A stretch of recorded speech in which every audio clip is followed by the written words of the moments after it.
سلام الله على الجميع. كي درتو بخير هانيين. نتمنى تكونوا كلكم بخير وعلى خير، ولا فيديو ديالي يلقاكم بصحه جيده ان شاء الله. اليوم نهار جديد ان شاء الله، وحاجه جديده وبسيطه، ونتمنى تنال الاعجاب ديالكم. انا البنات كنقاد سميتو الحامض، كنحمضو كنقادو غير في الدار، ما كنشريهش من الزنقه اللي كنت قديت العام اللي فات، اللي بقى ليا منه. هانتوما ما كيخسر ما حتى شي حاجه، ها هو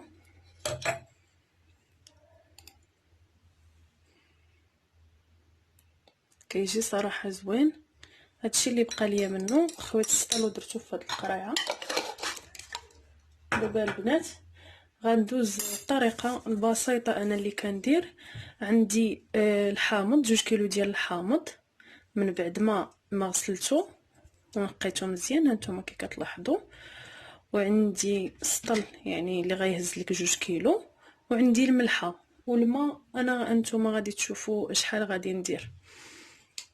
درتها البنات هنا. عندي درت باكيه ديال الملحه وزدت فيها شويه،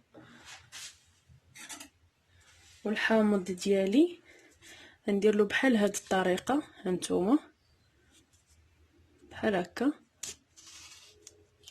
كندير له تقطيع هنا، الجهه الاخرى تقطيعها هكا، الجهه الاخرى بحال ما هكا، وكنحطها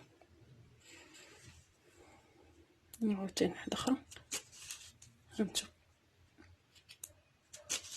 بحال هكا البنات كندير ليها، كندير الحامض وكنخليه صراحه كيطيب وكيجي زوين، وما كيخسر ما كيغمال ما حتى شي حاجه، كيبقى هكاك.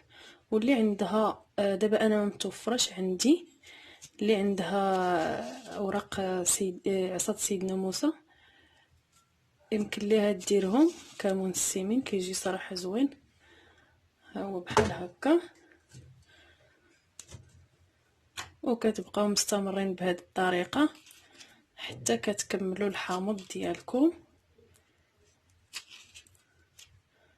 هانتوما انا ديجا قطعته، خليت غير حبات باش نوريكم كيفاش غادي نقطعو.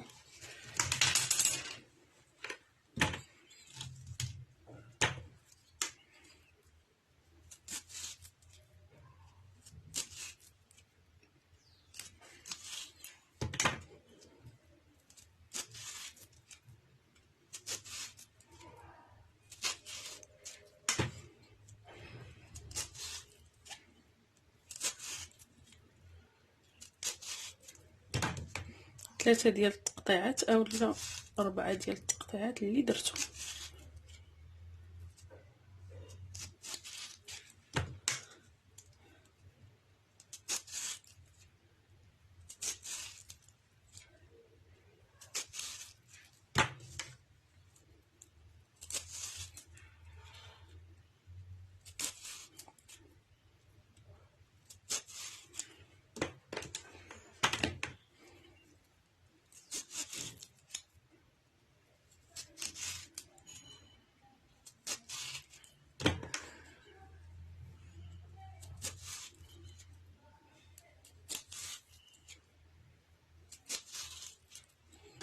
هانتوما من بعد ما ساليت الحامض ديالي، ها هو دابا غندير له الماء.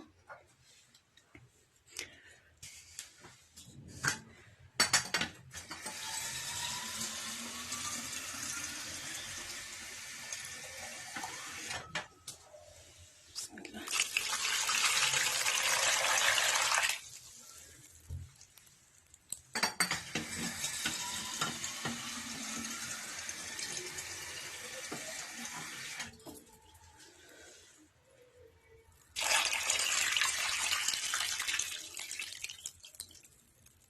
هانتوما انا هز لي 2 لتر ديال الماء اللي درت بالضبط، 2 كيلو د الليمون، 2 لتر ديال الماء، وباكيه ونص تقريبا ديال الملحه. وكديروا نفس العمليه صافي، كتخليوه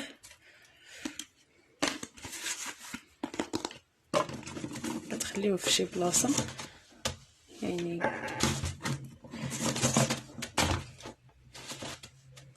بحال هكا.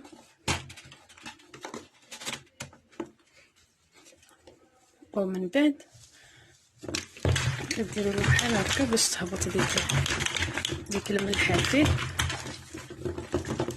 هانتوما بحال هكا كتقلبوه صافي وكتخليوه وملي كيطيب وبصحتكم وراحتكم. وان شاء الله نتلاقاو في الفيديو الجاي.